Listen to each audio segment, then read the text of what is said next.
కృష్ణా జిల్లా ZP chairperson Harika భర్త రాముపై case నమోదైంది. నాగవరపాడులో కారు ఢీకొట్టడంతో తెలుగు మహిళా నేత సునీతకు గాయాలయ్యాయి.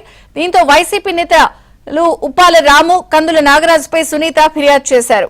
ఆమె ఫిర్యాదుతో గుడివాడ వన్ టౌన్ పోలీస్ స్టేషన్లో రాముపై కేసు నమోదైంది.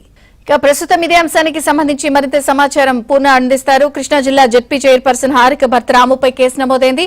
వివరాలేంటి పూర్ణ?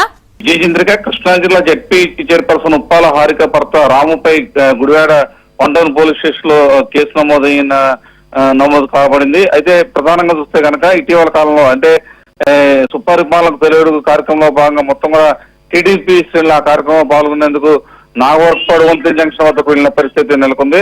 అయితే అక్కడికి వెళ్లిన సమయంలో అక్కడికి వచ్చిన ఎవరైతే హారిక భర్త రాము కారు ఒకసారిగా మాదాల్సిన కారును ఢీకొనడంతో మొత్తం కూడా ఆమెకి బాగా గాయాలైనని చెప్తున్నారు. అయితే ప్రధానంగా చూస్తే కనుక కారులో ఉన్న ఉప్పాల రాము, వైకాపా నేత కందుల నాగరాజు వల్గర్ గా దూషించడంతో పాటు కారుని దుసుగా వారి మీద దూసుకు వచ్చింది అని చెప్పి దాంతో తాను గాయాల పాలు కావాల్సి వచ్చిందని చెప్పి కూడా మాదాల్సిన మొత్తం కూడా పేర్కొనడం జరిగింది. అయితే సునీత పేర్కొన్న ఫిర్యాదు మేరకు ఉప్పాల రాము మరి కొందరు వైకాపా నేతల మీద కూడా కేసు నమోదు చేసి